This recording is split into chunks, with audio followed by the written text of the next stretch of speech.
people behind us, that they are fighting for the same reason that we are here for. And I tell you something, I had that experience in my school. I have 1,000 people behind me that they're trying to fight to be where I am right now. So if I stay on this, if I keep thinking, I don't need to do this, I don't need to speak English. In my school, I will be honest with you, half of the people speak English. And they're not all of them are Spanish people. They are Americans, they have people from everywhere. But they know Spanish because they have that like a second language. They want to know more language, especially because of the business and fashion. You have to learn more language because we had to travel a lot. So you have to do it no matter what. And that's one of the things that you have to know. You have to put yourself there because there's more people behind you.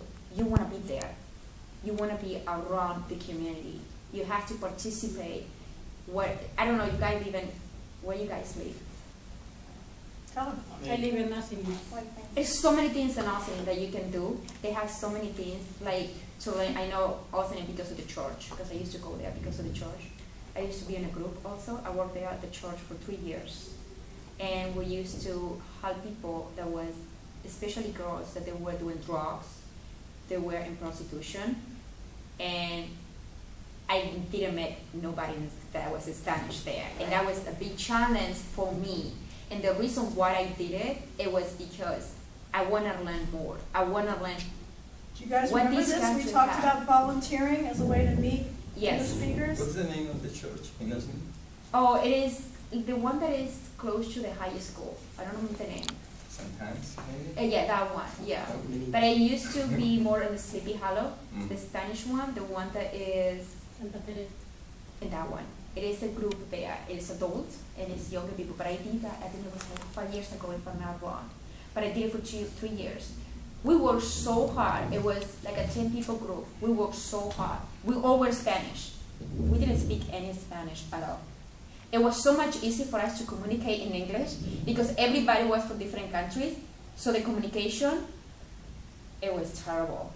It's just the culture stuff. We were having so much fight, so we said, you know what, we're going to communicate in one language, English. That's it. Because the people that we're going to be helping, they were American people.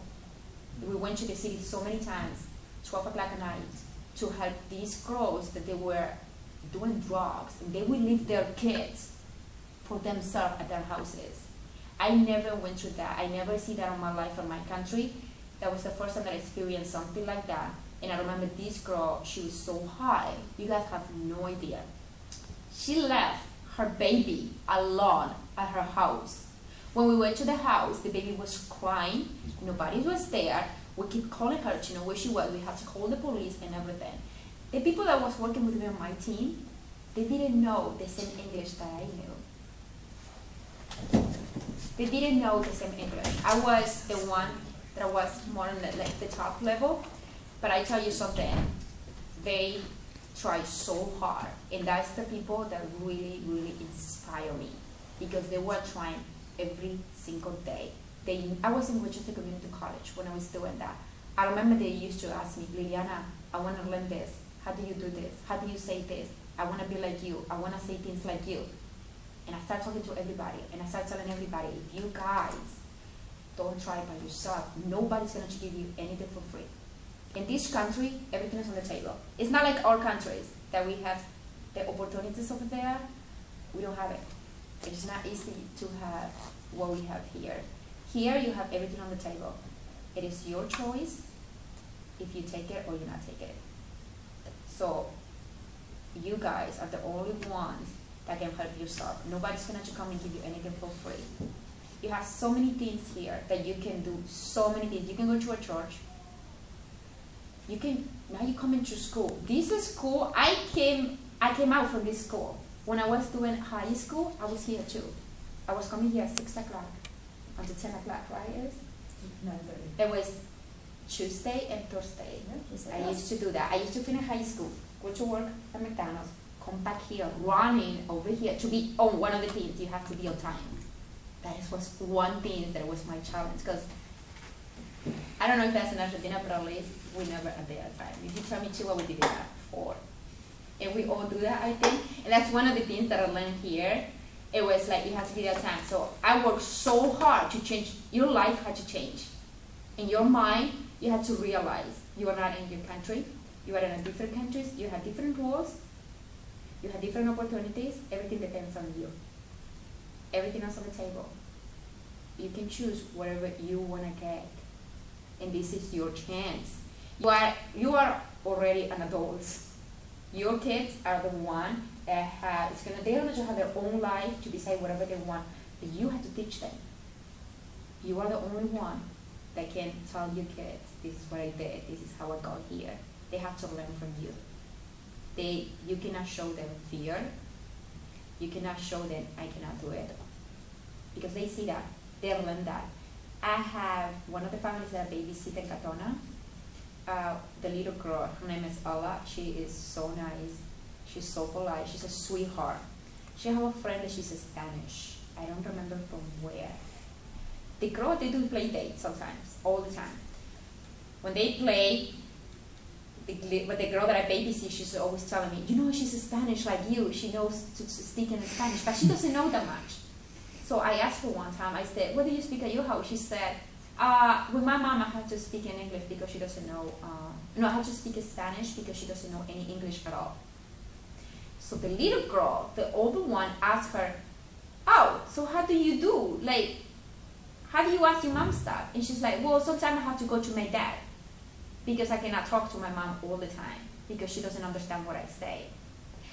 That little girl is 7 years old. 7 years old. And in her mind, she's thinking, my mom cannot do it. So for me, it was a shock. And I had to explain to the little girl, it's not that your mom cannot do it. It's taking time for her because I didn't know what to say to her. I felt so bad when I saw that. And that was a shock on me. And after that, that's when I met her. And that's what I thought, this is one of the opportunities. I think that this is a challenge for me to show how I get where I got. But when I was here, I didn't have nobody to tell me their story. I didn't have nobody to tell me, this is what you can do. I didn't have nobody to push me. Back home, for them it was, oh yes, I'm here like vacation. Because I came here with my aunt. I didn't need it to work. I did it because I wanted. I didn't need it to work. I never worked in my life. The first time, my first job was McDonald's. That was my first job. I never worked when I was in Argentina because I didn't need it.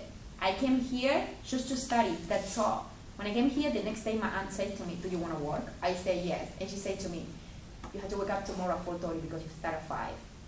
That was the big shock. I was like, welcome to what? Yeah. So 5 o'clock in the morning, you're going to start. You're going to learn the American way. Here, we wake up at 4 or 5 if you have to be at work at 6. It's not like back home. So from the second day that I was here, it wasn't easy for me at all. And I had to follow rules that I wasn't agree with. But I have to be okay with because I'm living here. I have to get used to this life because if not, you're not going to be happy. You're not going to be happy. Your kids are not going to be happy because they can see your frustration at home. They can see that. So let's take a pause there.